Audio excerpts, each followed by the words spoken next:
My name is Dr. John Steen, and until last week, I taught at East Carolina University as a non-tenure track faculty member. I joined Faculty Forward to call for better working conditions for adjunct professors and to let the world know that low-wage workers have an ally in faculty members. For many North Carolina colleges and universities, this past weekend marked commencement.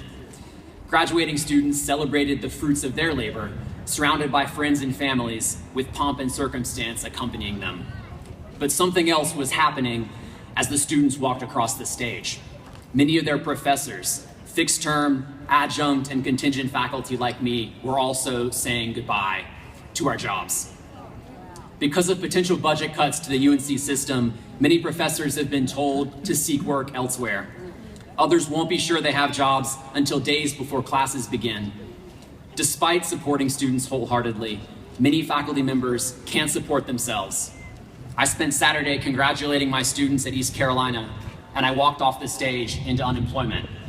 Despite holding a PhD, I don't know where I'll be teaching, living, or working in the coming months. It makes me angry. I don't deserve this. No one does.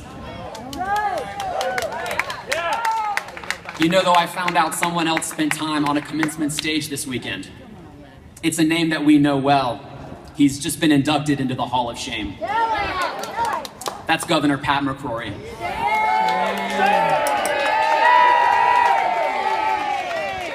In a commencement address at Elizabeth City State University, Governor McCrory promised, and this is a quote, he promised he would invest in our universities here in North Carolina.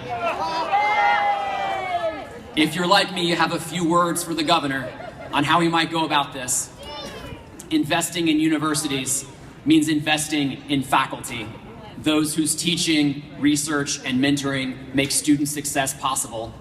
It means ensuring job stability for those who give their lives in places like Fayetteville and Greenville and Cullowhee and Durham to help students support their families and North Carolina's economy. Investing in universities means investing in faculty. It means what it means for low-wage workers, better wages. That's why we're calling for $15,000 per course taught by adjuncts and contingent faculty. We're the backbone of the state's economy. We work hard and we deserve more. The state legislature thinks that for North Carolina's state universities, it's time to take a step back. But I know what you all think about that. Forward together. Not one step back. Forward together. Not one step back. Thank you. So you heard it live from a real, actual professor with a PhD. He went to school all this time, did the right thing, went down the right path, on the right track to turn around and be here.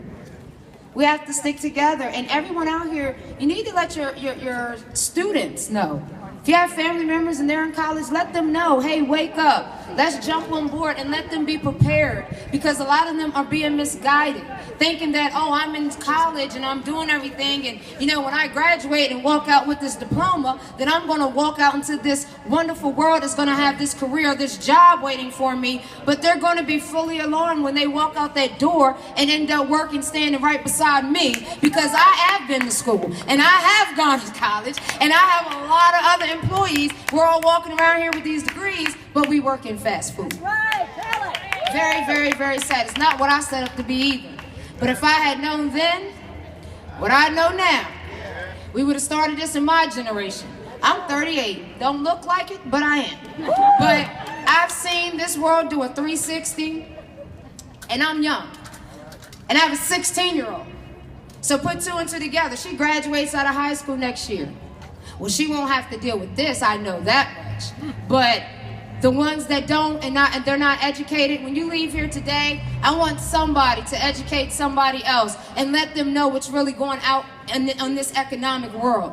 We're not having the finances, and they need to understand why, and they need to prepare themselves, because it's not going to be an easy struggle. Our next and final speaker